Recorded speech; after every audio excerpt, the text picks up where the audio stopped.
በስመ አብ ወወልድ ወመንፈስ ቅዱስ አሐዱ አምላክ አሜን።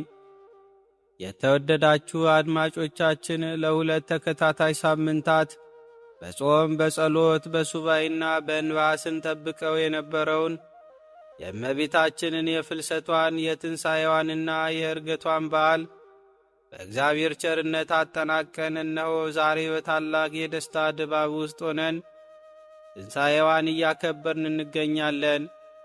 የእናታችን የእመቤታችን ዓመታዊ የዕርገቷ መታሰቢያ ለሆነው ለዚህ ታላቅ ቀን እንኳን አደረሳችሁ አደረሰን። እመቤታችን ቅድስት ድንግል ማርያም ካረፈች በኋላ ሐዋርያት በታላቅ ሐዘን ውስጥ ነበሩ። እናት ማጣት ያውም እንደ እመቤታችን ያለች የፍቅር የርኅራይና የጸጋ እናት ማጣት ምን ያህል ልብን እንደሚሰብር አስቡት። ሐዘናቸው ጥልቅ ነበር። ነገር ግን የክብር ባለቤት የሆነው ጌታችን ኢየሱስ ክርስቶስ ይህንን የልብ ስብራታቸውን ዝም ብሎ አላለፈውም። ተገለጠላቸውና እናታቸውን በሥጋ ዳግም እንደሚያዩዋት ተስፋ ሰጣቸው። ኦርቶዶክሳውያን በሕይወታችን ተስፋ ቆርጠን የምንወደውን ነገር አጥተን በሐዘን ስንዋጥ እግዚአብሔር ዝም የሚለን አይደለም። ነገር ግን ጌታ ለሐዋርያት በሐዘናቸው መሃል ተስፋን ይዞ እንደመጣ ዛሬም በልባችሁ ስብራት ውስጥ ጣልቃ ገብቶ ማጽናኛን ይሰጣችኋል። የእግዚአብሔር ተስፋ ይዘገይ ይሆናል እንጂ መፈጸሙ አይቀርም። ጊዜው አለፈ። ወንጌላዊው ቅዱስ ዮሐንስ እስያ በሚባል አገር ወንጌልን እያስተማረ ሳለ ልክ እንደ ዛሬው በነሐሴ ወር 16ኛ ቀን አንድ አስደናቂ ነገር ተፈጠረ። በመንፈስ ቅዱስ ተነጥቆ ተላና ደስታ ወደ ሞላባት ገነት ተወሰደ። እስኪ ይህንን አስገራሚ ትዕይንት በዓይነ ሕሊናችሁ ተመልከቱት። ዮሐንስ ገነት ውስጥ ሆኖ የክብር ባለቤት ጌታችን ኢየሱስ ክርስቶስን የእመቤታችን ሥጋ ካለበት ከዕፀ ሕይወት ስር ተቀምጦ አየው። ከዚያም ጌታችን ሰባቱን የመላእክት አለቆች ጠርቶ አንድ ድንቅ ትእዛዝ አስተላለፈ። የንጽሕት እናቴን ሥጋ ታወጣ ዘንድ ምድርን ጥሩልኝ አላቸው። መላእክቱም ምድርን የንጽሕት እናቱን ሥጋ ታወጪ ዘንድ እግዚአብሔር አዞሻል አሏት። እዚህ ጋር ይህንን አስተውላችኋልን? ጌታ ራሱ ቀጥታ ምድርን ማዘዝ ሲችል ለምን ሰባቱን የመላእክት አለቆች ላከ? ይህ የሚያሳየን የእመቤታችንን ክብርና በሰማይ ያለውን ሥርዓት ነው። ምድር እንኳን የእግዚአብሔርን እናት ሥጋ ይዛ መቅረት እንደማትችል መላው ፍጥረት ለእርሷ ክብር እንደሚሰጥ የሚያሳይ ድንቅ ማሳያ ነው። ዛሬስ እኛ ለእናታችን ቅድስት ድንግል ማርያም ምን ያህል ክብር እየሰጠን ነው? መልሱን ለእናንተ እየተውኩ የጀመርነውን እንቀጥል። ያን ጊዜም ከዕፀ ሕይወት በታች ካለ መቃብር የእመቤታችን ንጽሕት ሥጋ ወጣ። ጌታችንም የተወደድሽ የወለድሽኝ እናቴ ሆይ ዘላለማዊ ወደ ሆነ መንግሥተ ሰማያት አሳርግሽ ዘንድ ነይ እያለ በታላቅ ፍቅር አረጋጋት። በዚህ ጊዜ በገነት ያሉ እጽዋት ሁሉ አዘነበሉ፣ ሰገዱ። መላእክት፣ የመላእክት አለቆች፣ ጻድቃን፣ ሰማዕታት ሁሉም በታላቅ ዝማሬና ምስጋና አሳረጓት። አባቷ ቅዱስ ዳዊትም በመንፈስ ሆኖ ንግሥቲቱ በቀኝ ትቆማለች እያለ በበገናው ዘመረላት። በኪሩቤል ሰረገላ ተቀምጣም በልጇ ቀኝ በታላቅ ክብር ተቀመጠች።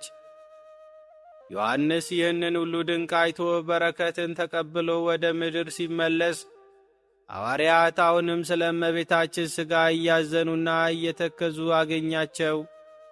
ያየውንና የሰማውን እናታችን በምን ዐይነት ክብር እንዳረገች ሲነግራቸው ምን የተሰማቸው ይመስላችኋል? እጅግ አዘኑ። ለምን ቢሉ ዮሐንስ ያየውን እነርሱ ባለማየታቸው። ይህ የሐዋርያት ሐዘን መንፈሳዊ ቅናት ይባላል። በዓለማዊ ሕይወታችን የሰው መኪና፣ የሰው ቤት፣ የሰው ስኬት አይተን እንቀና ይሆናል። ሐዋርያት ግን የቀኑት በመንፈሳዊ ጸጋ ነው። ዮሐንስ ያየውን ክብር እኛ ለምን አላየንም ብለው ተቆጩ። እኛስ ዛሬ ሰዎች በጸሎት በጾም በምግባር ሲያርጉ አይተን እኔ ስለምን እንደነሱ አልሆንኩም ብለን ራሳችንን እንጠይቅ ይሆን? ወይስ በዓለማዊው ሩጫ ብቻ ተጠምደናል? ጌታችን ኢየሱስ ክርስቶስ የልባቸውን መሻት አይቶ ዳግም ተገለጠላቸው። የፍቅርና የአንድነት ልጆች ሰላም ይሁንላችሁ። ስለ እናቴ ማርያም ሥጋ ለምን ታዝናላችሁ? እነሆ ልባችሁ ደስ እንዲለው እኔ እርሷን በሥጋ አሳያችኋለሁ ብሏቸው ወደ ሰማይ አረገ። ይህንን ተስፋ ይዘው ሐዋርያት ዝም ብለው አልተቀመጡም። ዓመት ሙሉ ቆይተው የነሐሴ ወር ሲገባ ዮሐንስ እንዲህ አላቸው፣ ጌታችን ቃሉን እንዲፈጽምልን እናታችንን በክብር አይተን ደስ እንዲለን ኑ ሱባኤ እንያዝ አላቸው። ሱባኤው በተጠናቀቀ ጊዜ ልክ እንደ ዛሬው ነሐሴ 16 ቀን ጌታችን ሁሉንም ሐዋርያት ወደ ሰማይ አወጣቸው። እመቤታችን ከሥጋዋ ጋር ተዋህዳ ተነስታ በክብር አዩአት። እጆቿንም ዘርግታ እያንዳንዳቸውን ባረከቻቸው። ሐዘናቸው ወደማይነገር ደስታ ተቀየረ። ከዚህ በኋላ የሆነው ነገር የሰማይና የምድርን ታሪክ የቀየረ አድማጭን ሁሉ የሚያስገርም ክስተት ነው። በዚያ ሰማይ መቅደስ ውስጥ ጌታችን ኢየሱስ ክርስቶስ ራሱ ሠራዬ ካህን ቀዳሽ ሆነ። ቅዱስ እስጢፋኖስ ሊቀ ዲያቆናት አዘጋጀ። ቅዱስ ዮሐንስም በፍርሃት ቆሙ ብሎ አወጀ። ሁሉም ሐዋርያት በመሠዊያው ዙሪያ ቆሙ።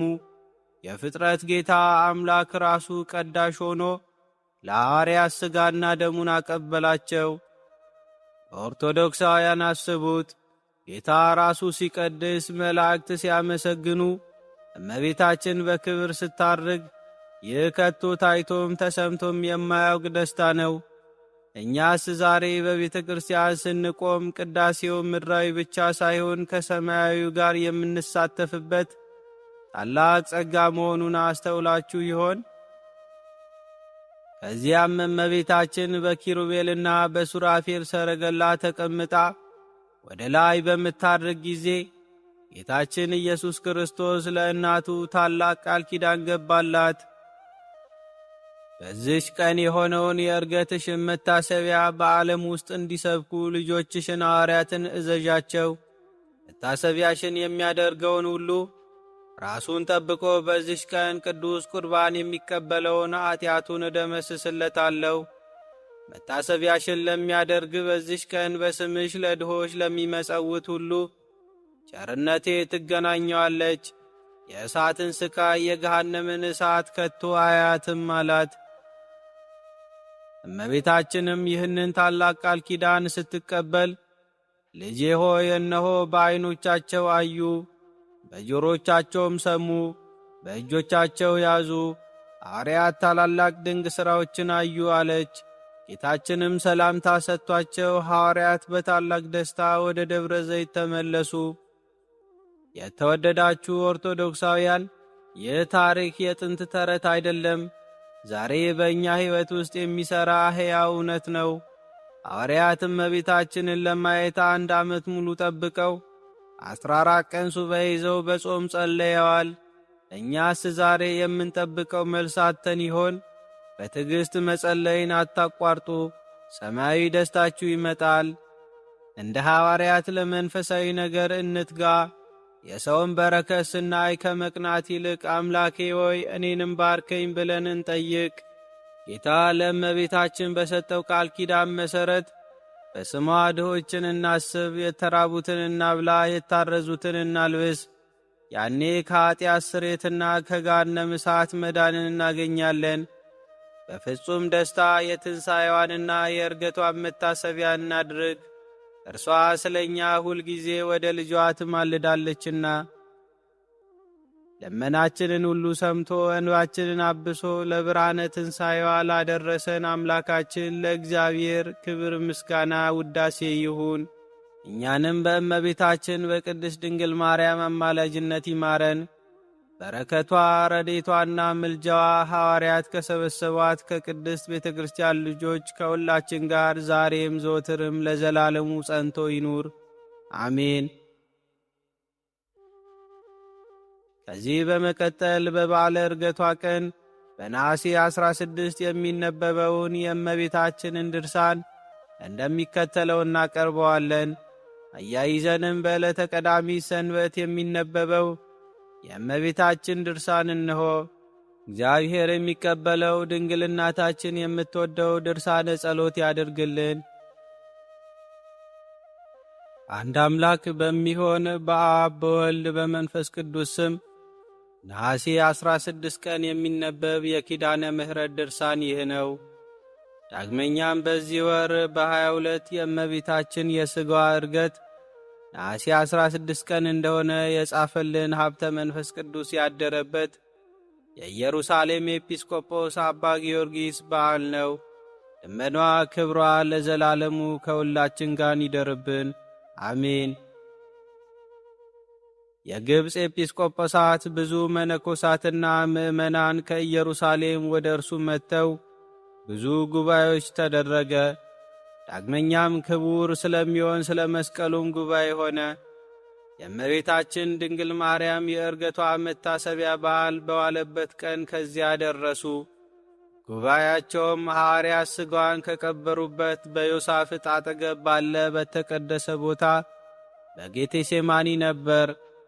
የእመቤታችን ሥጋዋ በአልጋው እንዳለ ሐዋርያት ከአይሁድ ሸሽተዋልና እንደምን ሆነ አሉ።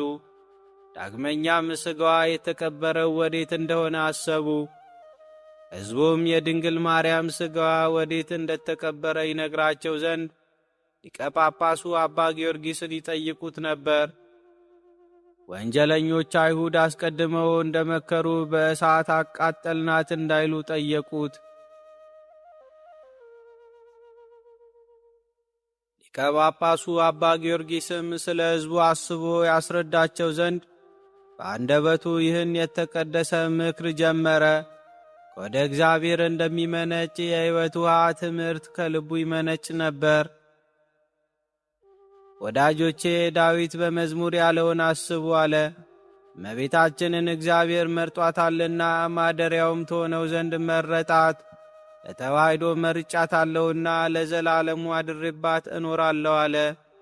እግዚአብሔር የመረጣት በማጸኗ ያደረባት ጽዮን የተባለች ማናት? የዕርገቷን በዓል ዛሬ በቤተ መቅደሷ እናከብር ዘንድ ከተሰበሰብንላት ከድንግል ማርያም በቀር እርሷ ናት እንጂ ከእርሷ ሰው የሆነ ልጇ ኢየሱስ ክርስቶስንም እናመሰግነው ዘንድ የተሰበሰብንላት ናት እንጂ። ስለዚህ ዳዊት በመዝሙር እግዚአብሔር ጽዮንን መርጧታልና ከድንግል ማርያም ተወልዶ ሰው ለሆነ አካላዊ ቃል ማደሪያ ትሆነው ዘንድ መርጧታልና እያለ ያመሰግናታል። በእኛ ሥጋ ሰው ሆኖ ከኀጢአት አዳንን። መለኮቱ ከትስብእቱ ጋር አንድ ሆኖ ወደዚህ ዓለም በመምጣቱ ከአብ አልተለየም። በአርአያው ስለተፈጠርን የእጅ ሥራዎቹ ስለምንሆን ስለ እኛ መከራ በተቀበለ ጊዜ አንድ ሰዓት እንኳን መለኮቱ ከትስብእቱ አልተለየም። እነሆ የአዳም ሥጋ ከእግዚአብሔር ወልድ መለኮት ጋር ተዋህዶን አየን። አይሁድ በጲላጦስ አደባባይ በገረፉት ጊዜ መከራ በተቀበለበት ቀን እግዚአብሔር አብ አልተለየውም። አይሁድ በመስቀል ላይ በሰቀሉት ጊዜ መለኮቱ ከትስብእቱ ለአንዲት ቅጽበት አልተለየም። ዳግመኛ እርሱ በመስቀል ሲሰቀል ውሃና ደም ከጎኑ ሲፈስ መለኮቱ ከትስብእቱ አንድ ሆኖ አየን። እርሱም በመቃብር ሳለ ስለተቀበለው መከራና ስለ አዳም ስህተት ለምድር የሚያረጋጋ ዕረፍትን ሰጣት። እንዲህም አላት፣ እነሆ መሬት ሆይ ከመሬት የፈጠርኩት ከመሬት የተገኘው ሰው በኀጢአት አረከሰሽ አላት። እነሆ በምድር የተሰዋው መሥዋዕት እውነተኛ ነው። እነሆ ለመሥዋዕቱ ካህናትን መረጥኩልሽ አላት። አዳምንም አዳም ሆይ ጥንቱን የተፈጠርከው ከመሬት ነው፣ አሁንም ወደ መሬትነትህ ተመለስ የሚለውን የፍርድ ቃል ሰማ። ዳግመኛም ያን ጊዜ ሙታን ይነሳሉና እነሆ የአብ ምስክርነቱን ሰማሽ አላት። አዳም ቢያጐሳቁልሽ ክርስቶስ 3 መዓልት 3 ሌሊት በመቃብር አድሮ በመነሳቱ ታድሰሻልና። በአዳምና በልጆቹ የኀጢአት ቀንበር ጸንቶብሽ ነበር። ነገር ግን ከድንግል ማርያም በተወለደው በክርስቶስ ነፃ ወጣሽ አላት። በዘመነ ኦሪት ፊት ሆነሽ ብትኖሪ ነቢዩ ዳዊት ስለ እርሱ መርገመ ሥጋ መርገመ ነፍስን ሰራዊት አጋንንትን ሊቃን አጋንንትን አጥፍቷልና ብሎ የተናገረለት ንጉሥሽ እነሆት። ከድንግል ማርያም ተወልጄ እርቅን ሰላምን እነሆ ለዓለሙ መስርቻለሁና ምድር ከዛሬ ጀምሮ ደስ ይበልሽ።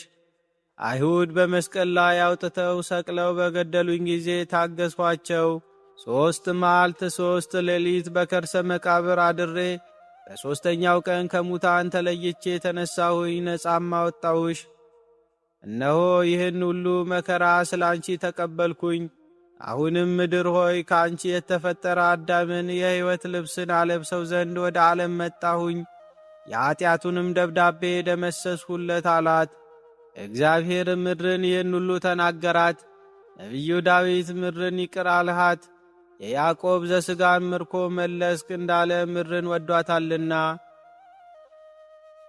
ምድር የተባለች እግዚአብሔር የወደዳት ማናት? አምላካዊ ቃል ካደረባት ከንጽሕት ድንግል በቀር እርሷ ናት እንጂ። ምርኮም የተባሉ በደሙ የዋጃቸው ወደ ገነት የመለሳቸው የሰው ልጆች ናቸው። ኀጢአት ለማስተስረይ በቤተ ክርስቲያን ምእመናን የሚቀበሉት ሥጋውን ደሙን ሰጣቸው። ወንድሞቼ እግዚአብሔር ከድንግል ማርያም በነሳው ሥጋ የሰውን ልጅ እንዴት እንደወደደው አስተውሉ። እንደ ሰውም ሁሉ እስከ ምጽአት ፈሳ በስብሳ ትኖር ዘንድ አልተዋትም። 64 ዓመት ከኖረች በኋላ በአብ በመንፈስ ቅዱስ ፈቃድ ወደ ሰማይ አሳረጋት እንጂ በዘላለማዊ መንግሥቱ የማያልፍ ርስትንም ሰጣት፣ እናቱ ናትና። እኛም እርሱ ወደ ሰማይ እንዳሳረጋት መኖሪያዋንም እንደገለጠልን እናምናለን። በሰማያት ከሥላሴ በቀር የሚበልጣት ፍጥረት የለም። ከእርሷ ይወለድ ዘንድ እግዚአብሔር እንደ መረጣት እንደ ማርያም ድንግል ያለ በምድርም በሰማይም ካሉት ፍጥረታት አይገኝም። ይህችም ድንግል ለተዋሕዶ የተዘጋጀች ናት። በማኅፀኗ 9 ወር ከ5 ቀን ኖረ። መላእክት እየመጡ ይሰግዱላታል። ስለዚህ እኛም እመቤታችንን ስለ ክብሯ ስለ ገናንነቷ ፈጽመን እናመስግናት። ነቢዩ ዳዊት ካህናት የእግዚአብሔር ማደሪያ ወደምትሆን ኢየሩሳሌም እንሂድ ብለውኛልና እግሮቻችንንም በአደባባይሽ ቆመዋልና ደስ አለኝ ብሎ እንደ ዘመረ በቤቷ ተሰብስበን እንዘምርላት። እኛም እመቤታችንን ስለ ክብሯ ስለ ገናንነቷ ፈጽመን እናመስግናት። ነቢዩ ዳዊት ካህናት የእግዚአብሔር ማደሪያ ወደምትሆን ኢየሩሳሌም እንሂድ ብለውኛልና እግሮቻችንንም በአደባባይሽ ቆመዋልና ደስ አለኝ ብሎ እንደ ዘመረ በቤቷ ተሰብስበን እንዘምርላት። ነቢዩ ዳዊት የእግዚአብሔር ማደሪያ ያላት ወደ እርሱ ላቀረበን መንግሥትን ክህነትን ለሰጠን ወገንን ላደረገን ለኢየሱስ ክርስቶስ ምስጋናን እናቀርብለት ዘንድ እኛ ከእሷ ቤት የተሰበሰብንባት የሕይወት እናቱ ድንግል ማርያም ናት። ከአብ ከመንፈስ ቅዱስ ጋር ሩይ የሚሆን ልጇ ወዳጇ ለእመቤታችን ይህን ሁሉ ክብር ስለ ሰጣት ከፊተኞቹም ከኋለኞቹም የሰው ልጆች ታላላቅ ሴቶች እንደ እርሷ ያለ አልተገኘም፣ ክብሯ የበዛ ነውና። ልዩ ንጽሕት የምትሆኝ እመቤታችን ሆይ የብርሃንሽ ጮራ ዓለምን ሁሉ መላው። ብርሃንም የተባለው የጸነሽው የአብ ቃል ነው። ቸር ከሚሆን ከአባቱ ማሕየዊ ከሚሆን ከመንፈስ ቅዱስ ጋር ክብር ምስጋና ይግባው። ልመናዋ ክብሯ የልጇም ቸርነት ከሁላችን ጋር ለዘላለሙ ይደርብን፣ አሜን። ልመናዋ ክብሯ ከሁላችን ጋር ለዘላለሙ ይደርብንና በድንግልና ሥጋ በድንግልና ሕሊና ሕትምት የምትሆን የምሕረት እናቱ እመቤታችን ያደረገችው ተአምር ይህ ነው። በስንክሳር መጽሐፍ እንደተገኘ ነሐሴ 16 በዚች ቀን አምላክን የወለደች የእመቤታችን ድንግል ማርያም ሥጓ ወደ ሰማይ ያረገበት መታሰቢያዋ ነው። ከዕረፍቷም በኋላ ከእርሳቸው ስለ መለየቷ ሐዋርያት ፈጽሞ እያዘኑ ነበር። ከዚህም በኋላ የክብር ባለቤት ጌታችን ኢየሱስ ክርስቶስ ተገልጾላቸው እርሷንም በሥጋ ያዩዋት ዘንድ እንዳላቸው ተስፋ ሰጣቸው። ወንጌላዊ ዮሐንስም እስያ በሚባል አገር እያስተማረ ሳለ በነሐሴ ወር 16ኛ ቀን ተድላ ደስታ ወዳለበት ገነት በመንፈስ ቅዱስ ተነጠቀ። የክብር ባለቤት ጌታ ኢየሱስ ክርስቶስን የእመቤታችን ማርያም ሥጋዋ ካለበት ከዕፀ ሕይወት ስር ተቀምጦ አየው። የንጽሕት እናቱንም ሥጋ ታወጣ ዘንድ ምድርን እንዲጠሯት 7ቱን የመላእክት አለቆች አዘዛቸው። እነሱም የንጽሕት እናቱን ሥጋ ታወጪ ዘንድ እግዚአብሔር አዞሻል አሏት። ያን ጊዜም ከዕፀ ሕይወት በታች ካለ መቃብር የእመቤታችን ማርያም ሥጋ ወጣ። የክብር ባለቤት ጌታችንም እንዲህ እያለ አረጋጋት። የተወደድሽ ወላጅ እናቴ ሆይ ዘላለማዊ ወደ ሆነ መንግሥተ ሰማያት አሳረጊ ዘንድ ነይ። ያን ጊዜም በገነት ያሉ እጽዋት ሁሉም አዘነበሉ።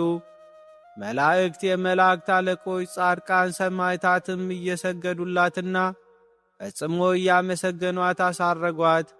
አባቷ ዳዊትም ንግሥት እመቤታችንን ወርቀ ዘቦ ለብሳ ደራርባ በቀኝ ትቀመጣለች እያለ በበገና መሰገናት። በኪሩቤል ሰረገላ ተቀምጣ ካረገች በኋላ በልጇና በፈጣሪዋ ቀኝ በታላቅ ክብር ተቀመጠች። ወንጌላዊ ዮሐንስም ከእርሷ በረከትን ተቀብሎ ሰግዶላት ተመልሶ ከሰማይ ወረደ። ሐዋርያትን ተሰብስበው ስለ እመቤታችን ቅድስት ድንግል ማርያም ሥጋ ፈጽመው ሲያዙንና ሲተክዙ አገኛቸው። እርሱም እንዳየ እንደሰማ ሥጋዋንም በታላቅ ክብር በምስጋና እንዳሳረጓት ሐዋርያትም በሰሙ ጊዜ ዮሐንስ እንዳየና እንደሰማ ባለማየታቸውና ባለመስማታቸው እጅግ አዘኑ። ከዚህም በኋላ እያዘኑ ሳሉ እነሆ የክብር ባለቤት ጌታችን ኢየሱስ ክርስቶስ ተገለጠላቸውና የፍቅር አንድነት ልጆች ሰላም ይሁንላችሁ። ስለ እናቴ ማርያም ሥጋ ለምን ታዝናላችሁ? እነሆ እኔ እርሷን በሥጋ ላሳያችሁ፣ ልባችሁም ደስ ሊለው ይገባዋል አላቸው። ይህንንም ብሎ ከእነርሳቸው ዘንድ ወደ ሰማይ አረገ። ሐዋርያትም ዓመቱን ሙሉ ቆዩ። የነሐሴም ወር በባተ ቀን ለሐዋርያት ዮሐንስ እንዲህ አላቸው። አምላክን የወለደች የእመቤታችንን ሥጋዋን ለማየት የተዘጋጀን አድርጎ ያሳየን ዘንድ ኑ ይህን 2 ሱባኤ በመጾም የክብር ባለቤት ጌታችን ኢየሱስ ክርስቶስን እንለምነው። በልጇ በወዳጇ ቀኝ ተቀምጣ አይተን በእርሷ ደስ እንዲለን። በዚያን ጊዜም ዮሐንስ እንዳላቸው በጾም በጸሎት ሱባኤ ያዙ። የነሐሴ ወር እንደ ዛሬ 16ኛ ቀን በሆነ ጊዜ የክብር ባለቤት ጌታችን ኢየሱስ ክርስቶስ ሁሉንም ሐዋርያት ወደ ሰማይ ያወጣቸው። በታላቅ ክብር በተወደደ ልጇ ቀኝ ተቀምጣ ከሥጋዋ ተዋሕዳ ተነስታ እመቤታችን ማርያምን አዩአት። እጆቿንም ዘርግታ የከበሩ ሐዋርያትን እያንዳንዳቸውን ባረከቻቸው። በልባቸውም እጅግ ደስ አላቸው። የክብር ባለቤት ጌታችን ኢየሱስ ክርስቶስም በከበረ ሥጋውና ደሙ ላይ ሰራይ ካህን ሆነ። እስጢፋኖስም አዘጋጀ። ዮሐንስም በመፍራት ቁሙ አለ። ሁሉም ሐዋርያት በመሠዊያው ዙሪያ ቆሙ። በዚያን ጊዜ ከቶ እንደርሱ ሆኖ የማይታወቅ ታላቅ ደስታ ሆነ። ጌታችንም የቅዳሴውን ሥርዓት በፈጸመ ጊዜ ሥጋውን ደሙን አቀበላቸው። ከዚያም በኪሩቤልና በሱራፌል ሰረገላ ተቀምጣ በምታርግ ጊዜ የክብር ባለቤት ጌታችን ኢየሱስ ክርስቶስ እናቱ እመቤታችን ማርያምን እንዲህ ብሎ ተናገራት። በዚህች ቀን የሆነ የዕርገትሽን መታሰቢያ በዓለም ውስጥ እንዲሰብኩ ልጆችሽን ሐዋርያትን እዘዣቸው። መታሰቢያሽን የሚያደርገውን ሁሉ ተጠብቆም በዚህች ቀን ቅዱስ ቁርባኑን የሚቀበለውን ኀጢአቱን እደመስስለታለሁ። የእሳትን ስቃይ ከቶ አያያትም። መታሰቢያሽን ለሚያደርግ ሁሉ በዚህች ቀን ለድሆች በስምሽ ለሚመጸውት ቸርነቱ ታገኘዋለች። ይህም ሥጋሽ ወደ ሰማይ ያረገበት ነው። እመቤታችን ቅድስት ድንግል ማርያምም ክብር ይግባውና ጌታችንን እንዲህ አለችው፣ ልጄ ሆይ እነሆ በዐይኖቻቸው አዩ፣ በጆሮቻቸውም ሰሙ፣ በእጆቻቸውም ያዙ፣ ሌሎችም ታላላቅ ድንቆች ሥራዎችን አዩ። እመቤታችንም ይህን ስትናገር ጌታችን ሰላምታ ሰጣቸው። በታላቅ ደስታ ወደ ደብረ ዘይት ተመለሱ። የተወደዳችሁ ወንድሞች ሆይ በፍጹም ደስታ መታሰቢያን እናደርግ ዘንድ ይገባናል። እርሷ ስለ እኛ ወደ ተወደደ ልጇ ሁልጊዜ ትማልዳለችና ለእግዚአብሔር ምስጋና ይሁን። እኛም በእመቤታችን በቅድስት ድንግል ማርያም አማላጅነት ይማረን። በረከቷም ከሁሉም ከቤተ ክርስቲያን ልጆች ከሁላችንም ጋር ይኑር ለዘላለሙ አሜን። ሰላም እብል ለዘበማጸና ተስእለ ዘሳረረ ምረ ወሰማያ ተሰቀለ ማርያም እምር አመት አርገ ላዕለ ጸዳለ መብረቅ ቅድሚሃ ጸደለ ወበደሪሃ ዋበ ነጎድጓድ ቃለ።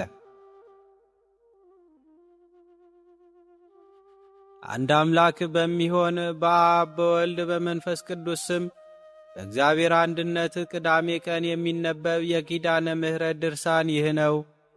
አሁንም የወለድሽኝ እናቴ ሆይ በማፀን ስምሽን የጠራውን በመታመን መታሰቢያሽን ያደረገውን ሰው ሁሉ ስለ አንቺ ምረዋለሁ፣ አድነዋለሁ። ቤተ ክርስቲያን አንጾ በስምሽ ታቦት የተከለውን በቤተ መቅደስሽ እጅ መንሻ ያገባውን ድሃውን ተቀብሎ ያበላውን ያጠጣውን በመታሰቢያሽ ቀን ለተራቆተው ልብስ ያለበሰውን ወንድ ልጁን ሴት ልጁን በስምሽ የጠራውን ስለ አንቺ አድነዋለሁ፣ አገልጋዮቹንም እምርልሻለሁ። እናቴ ሆይ በስምሽ የጸለየውን የተማጸነውን ጸሎቱን ፈትኜ እሰማዋለሁ፣ የተመኘውንም እሰጠዋለሁ። እርሱ የታመመ ቢሆን ጤንነቱን እሰጠዋለሁ። እናቴ ሆይ ጻድቅ ሰው ሁሉ መታሰቢያሽን ቢያደርግ ከጸጋ ላይ ጸጋን፣ ከክብር ላይ ክብርን፣ ከባለሟልነት ላይ ባለሟልነት፣ ከርስት ላይ ርስትን እጨምርለታለሁ። ኀጢአተኛውም ሰው መታሰቢያሽን ቢያደርግ ኀጢአቱን ይቅር እለዋለሁ፣ ዋጋውንም እሰጠዋለሁ። ስለ ስምሽ ብሎ ቀዝቃዛ ውሃም ቢሆን ያጠጣውን ዋጋውን አላስቀርበትም። እናቴ ማርያም ሆይ የቸርነቴን ቃል ኪዳን ተቀበይ። እኔ ከአንደበቴ የወጣውን የምሕረት ቃል ኪዳን እንዳላስቀር በአባቴ በእኔና በመንፈስ ቅዱስ ስም በሞቴ በተወጋው ጎርኔ በከበረው መስቀሌ በክቡር ሥጋዬና በፈሰሰው ደሜ በእውነት ማልሁልሽ ለዘላለሙ አሜን። እመቤታችን ማርያምም ከተወደደ ልጇ ይህን ሰምታ ይህን ሁሉ የምሕረት ቃል ኪዳን ለሰጠኸኝ ላንተ ለባሕርይ አባትህ ለአብ ለባሕርይ ሕይወትህ መንፈስ ቅዱስ ክብር፣ ምስጋና፣ ስግደት ይገባል አለችው ለዘላለሙ አሜን። የህሊና ጸሎት። አንድ አምላክ በሚሆን በአብ በወልድ በመንፈስ ቅዱስ ስም አምኜ እመቤቴ ማርያም ሆይ አመሰግንሻለሁ። በሰማይም በምድርም ካለው ፍጥረት ሁሉ ይልቅ አንቺ የከበርሽ ነሽና ከእግዚአብሔርም በታች ከቶ እንዳንቺ የከበረ የለም። የፈጣሪ እናቱ እመቤቴ ማርያም ሆይ የዘወትር ጥበቃሽ እንዳይለየኝ በምጓዝበት ተጓዥ፣ በማድርበትም ሁሉ ማደሪያሽ በዚያ ይሁን። በምናገርበትም ጊዜ ተናገሪ፣ በተሰማራውበትም ተሰማሪ። ጎዳናዬን አስተካክለሽ አሳምሪ። በክፉ የሚመለከተኝን የጠላቴን የልቡን ሐሳብ ዝርዝር ብትንትን አድርገሽ ከሕሊናው ሰውሪ። አንደበቱን እሰሪ። የእኔን የአገልጋይሽን የልቤን ሐዘን በደስታ ለውጠሽ ፍስሐን አብስሪ። ጥበቃዬንም አጠናክሪ። አሜን። እመቤቴ ማርያም ሆይ ልዩ ልዩ መከራንና ፈተናን በእኔ ላይ ለማድረስ የተዘጋጀውን ጎደለይቱን ቀን በተፋጠነ እርዳታሽ ደርሰሽ ከእኔ ያስወግጃት እንጂ ቸል አትበያት፣ ዝም ብለሽም አትመልከቻት። እመቤቴ ማርያም ሆይ በየዕለቱና በየሰዓቱ ስለ ሕልውናዬ ቸል አትበይ፣ ፈጽሞም ዝም አትበይ። በቆምኩበት ቁሚ፣ በተኛውበትም ቦታ ጠባቂ መልአክ አቁሚ። በቅባ መንፈስ ቅዱስ ስነ ገጼን አትሚ። በመለኮት ጨውነት ንግግሬን አጣፍጪ። የልጅሽን በረከት በሰውነቴ ላይ አዝነሚ። የሚተናኰለኝን ሰው አፉን ለጉሚ፣ አንደበቱንም ዲዳ አድርጊ። ድንግል ሆይ የልጅሽን በረከት በእኔ ላይ አሳድሪ። የሚጻረረኝን የሚቃወመኝን ሰው አሳፍሪ። አንደበቱን እሰሪ፣ ጎዳናውን እጠሪ፣ የልቦናውን ተንኰል ተከታትለሽ መርምሪ። በልጅሽ መለኮታዊ ሰይፍ አንገቱን ምተሪ። በላዬ የሚያንዣብበውን የጠላት ዲያብሎስን ክንፍ ስበሪ። አሜን። ድንግል ሆይ በቅድስናሽ ቀድሽኝ፣ ከልዩ የጠላት ኃይል ሰውሪኝ። ከድንገተኛ ሞት አድኝኝ። ከሚመጣብኝ ከሚሰነዘርብኝ ክፉ ነገር ሁሉ በሚካኤልና በገብርኤል ክንፍ ከልለሽ ሰውሪኝ። ከማንኛውም ሰብአዊ ፍጡር ሁሉ ፍቅር አንድነትን ስጪኝ። ከመሞቴ በፊት በንስሐ ጎዳና ምሪኝ። ከሄድኩበት ከዋልኩበት በሰላም በጤና ወደ ቤቴ መልሽኝ፣ አግቢኝ። ልጅሽ ኃጢአቴን ይቅር ይለኝ ዘንድ ለምኝልኝ። አሜን። እመቤቴ ማርያም ሆይ ልመናዬን ተቀበይ። እኔን ኃጥኡን አገልጋይሽን ፈጽመሽ አትጣይኝ። የልጅሽን ጠለ ምሕረት በላይ አርከፍከፊ። በልጅሽ የሙሽርነት ሰሌዳ መስቀል ስሜን ጻፊ። አሜን። የእግዚአብሔር ማደሪያው እመቤቴ ማርያም ሆይ በነጻ ሥጋሽ በነጻ ነፍስሽ እንዲሁም በልጅሽ ጽኑ ፍቅር ተማጽኛለሁ። ነፍስና ሥጋዬን ለአንቺ አደራ ሰጥቻለሁና እመቤቴ ማርያም ሆይ በምሄድበት ቦታ ሁሉ ከእኔ አትለይ። እመቤቴ ማርያም ሆይ በምቆምበት ቦታ ሁሉ ብቻዬን እቆም ዘንድ አትተይኝ። እመቤቴ ማርያም ሆይ በምቀመጥበት ቦታ ሁሉ የክብር ማረፊያ አዘጋጅልኝ። እመቤቴ ማርያም ሆይ ከስንፍና እንቅልፍ አንቂኝ፣ ከድካምም ኃይል ጽን ሁኚኝ። ከኀጢአት በሽታ ፈውሽኝ። ልጅሽ ስለተቀበለው መከራ ከመከራ ሥጋ ከመከራ ነፍስ ሰውሪኝ። በዚህ ዓለም ከሚጻረረኝ ልዩ ጠላትና ከሚያስፈራ ከገሃነመ እሳት የኩነኔ ፍርድ አድኝኝ ለዘላለሙ አሜን። ውድ ክርስቶሳውያን ይህን መንፈሳዊ ማዕድና ጸሎት እስከዚህ ሰዓት ድረስ አብራችሁን ስለተካፈላችሁ እግዚአብሔር አምላክ አብዝቶ ይባርካችሁ። የልባችሁንም መሻት በጎ የሆነውን ሁሉ ይፈጽምላችሁ።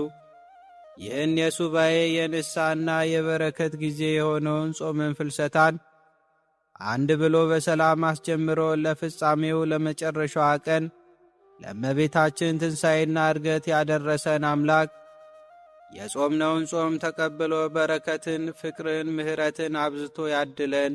አሜን። በጤናና በደስታ ጨርሰን የእናታችን የእመቤታችንን ትንሣኤ ለማየት ስላበቃንና ቅዱስ ፈቃዱ ስለሆነ ክብር፣ ምስጋና፣ ውዳሴ ይድረሰው። እመቤታችንም ደግነቷን በረከቷን አብዝታ ትንሣኤዋን እንድናይ ስለፈቀደችልን ክብር፣ ምስጋና፣ ውዳሴ ይድረሳት ለዘላለሙ አሜን። በመጨረሻም ይህን ዕለት ይህን ሰዓት ለሰጠን ለዚህ ሁሉ ጸጋ ላበቃን ለሰራዊት ጌታ ለዓለማት ፈጣሪ ለሕይወታችን መሠረት ለሆነው መሐሪና ይቅር ባይ ለሆነ አምላካችን ማለቂያ የሌለው ክብርና ምስጋና አምልኮና ውዳሴ ከምድር እስከ አርያም ይሁን፣ አሜን። የዓለምን መድኃኒት ለወለደችልን የፍጥረት ሁሉ መመኪያ አማላጃችን መጽናኛችንና የጸጋ ሁሉ መገኛ ለሆነችው ለንጽሕተ ንጹሐን ለቅድስተ ቅዱሳን እናታችን ከፍ ያለ ምስጋና ይድረሳት። የእናትነት ፍቅሯ ጣዕሟና በረከቷ ከሁላችን ጋር ይሁን፣ አሜን። ዘወትር ስለ እኛ ለሚማልዱ ከክፉ ነገር ሁሉ ለሚጠብቁን የእግዚአብሔርን ዙፋን ለሚያጥኑ የብርሃን ተላላኪዎች ለቅዱስ ሚካኤል፣ ለቅዱስ ገብርኤል፣ ለቅዱስ ሩፋኤል፣ ለቅዱስ ኡራኤልና ለአእላፍ ቅዱሳን መላእክት ሁሉ ክብርና ምስጋና ይሁን። ጥበቃቸው ዘወትር አይለየን፣ አሜን። ስለ እውነት ብለው ደማቸውን ላፈሰሱ አጥንታቸውን ለከሰከሱ ሰማዕታት፣ ወንጌልን ላደረሱልን ሐዋርያት፣ ስለ እግዚአብሔር ፍቅር ብለው ዓለምን ለናቁ ጻድቃን ቅዱሳን ሰማዕታት ሁሉ ምስጋና ይሁን። ጸሎታቸውና ምልጃቸው ለሀገራችን ሰላምን፣ ለሕዝባችን ፍቅርን ያምጣልን። አሜን። በዚህ በተቀደሰና ሰማያዊ ደጆች በተከፈቱበት ሰዓት በጸሎታችሁ አስቡን ብላችሁ ለጠየቃችሁን ወንድምና እህቶቻችን፣ እናት አባቶቻችን፣ ወልደ ሥላሴ፣ ወለተ ያሬድ፣ ወለተ ማርያም፣ አጸደ ማርያም፣ ወለተ ሥላሴ፣ ወልደ ያሬድ፣ ወለተ መድህን፣ ገብረ መድህን፣ አጸደ ማርያም፣ ወለተ ሰማዕት፣ ወለተ ሚካኤል፣ እህተ ማርያም፣ ፍቅረ ዮሐንስ፣ ሳይለ ማርያም፣ ወለተ ዮሐንስ፣ ወለተ ኪዳን፣ ሀብተ ማርያም፣ ፍቅረ ሥላሴ፣ ፍቅርተ ማርያም፣ ፍቅረ ማርያም፣ ስነ ማርያም፣ ወለተ ሚካኤል፣ ወለተ ገብርኤል፣ ወለተ ወልድ፣ አጸደ ማርያም፣ ወለተ አና፣ ሴቴ፣ አስካለ ማርያም፣ ጽዮን ማርያም፣ ወለተ ጊዮርጊስ፣ እህተ ሚካኤል፣ ወለተ ማርያም፣ ኃይለ ኢየሱስ፣ ወለተ ሰማያት፣ ኃይለ ማርያም፣ ወለተ ጻድቅ፣ ወለተ ማርያም፣ ፍሬ ሰንበት፣ ፍሬ ሰንበት፣ ተርሲተ ድንግል፣ ዮርዳኖስ፣ ወለተ ገብርኤል፣ ገብረ ጊዮርጊስ፣ ወለተ መድህን፣ ወልደ ተስፋ ሕይወት፣ ወለተ አብርሃም፣ ፍረወይኒ፣ ብርሃነ መስቀል፣ ኤልሳቤጥ፣ አስቴር፣ ወለተ ገነት፣ ሳሙኤል፣ ብርሃነ መስቀል፣ ፍረወይኒ፣ ወለተ አርሴማ፣ ወለተ ሳራ፣ ሊዲያ፣ ወልደ ኤርምያስ፣ ወልደ ሩፋኤል፣ ዲያቆን አሮን፣ ወለተ ሳራ፣ ወልደ ትንሣኤ፣ ጳውሎስ፣ ወለተ ማርያም፣ ማኑኤል፣ ሳሙኤል፣ ብሩኖ፣ ዮርዳኖስ፣ ወለተ ገብርኤል፣ ገብረ ጊዮርጊስ፣ ክንፈ ሚካኤል፣ እህተ ማርያም፣ ገብረ ሥላሴ፣ አስካለ ማርያም፣ ሐና ማርያም፣ ወልደ እስጢፋኖስ፣ አመተ ገብርኤል፣ እህተ ሚካኤል፣ ወለተ ኪሮስ፣ ፍስሐ፣ ወለተ ሰንበት፣ ወለተ ማርያም፣ ኢዛና፣ ሰላማዊት፣ ረይሽናን፣ ርብቃ፣ ወለተ ገብርኤል፣ ወልደ ሰንበት፣ ጽጌ ማርያም፣ አስካለ ማርያም፣ ገብረ ሥላሴ፣ ክንፈ ሚካኤል፣ ኃይለ ኢየሱስ፣ ገብረ ኪዳን፣ ገብረ ሥላሴ፣ ፈቃደ ሥላሴ፣ ኃይለ ኢየሱስ፣ ኃይለ ማርያም፣ ወለተ ሥላሴ፣ ሳይለ ማርያም፣ ወለተ ሥላሴ፣ ሰብለ ማርያም፣ ስርጉተ ሥላሴ፣ ወለተ አናንያ፣ ወለተ ሰማያት፣ ወለተ ብርሃን፣ ገብረ ሥላሴ፣ ወለተ መድህን፣ ገብረ መድህን፣ እህተ ማርያም፣ ወለተ ቂርቆስ፣ ወለተ አና፣ ገብረ እግዚአብሔር፣ ገብረ ሥላሴ፣ ገብረ ማርያም፣ ወልደ ሥላሴ፣ ወለተ ጊዮርጊስ፣ ወለተ ሥላሴ። ሁላችሁንም እግዚአብሔር ያስባችሁ ከነ ቤተሰባችሁ በሕይወት በጤና ያቆያችሁ። ዕድሜ ዘመናችሁ ይባረክ። ሥራችሁን የሰመረ፣ ቀናችሁን ያማረ፣ ኑሯችሁን የከበረ፣ ጸሎታችሁንም የተሰማ ያድርግላችሁ። ልዑል እግዚአብሔር ከኀጢአት በቀር የልባችሁን መሻት ሁሉ ይፈጽምላችሁ። አሜን። እንዲሁም ከዚህ ዓለም ድካም በሥጋ ተለይተው ያረፉትን ወገኖቻችንን ወለተ ሐና፣ ወለተ ጽዮን፣ ወልደ ሰማያት፣ ወለተ ሥላሴ፣ ገብረ ሥላሴ፣ ኢዮብ፣ ወለተ ማርያም፣ ወለተ ማርያም፣ ሳይለ ማርያም እግዚአብሔር አምላክ ይማርልን። የክብር ባለቤት የሆነው ጌታ ነፍሳቸውን በአብርሃም በይስሐቅና በያዕቆብ አጠገብ ቅዱሳንና ጻድቃን በሚያርፉበት መከራና እንባ በሌለበት በአጸደ ነፍስ በገነት በመንግሥተ ሰማያት በክብር ያሳርፍልን። እግዚአብሔር አምላክ የሁላችንንም ጸሎት በያለንበት ይቀበለን። ቸር ያሰማን፣ ቸር ያቆየን። አሜን።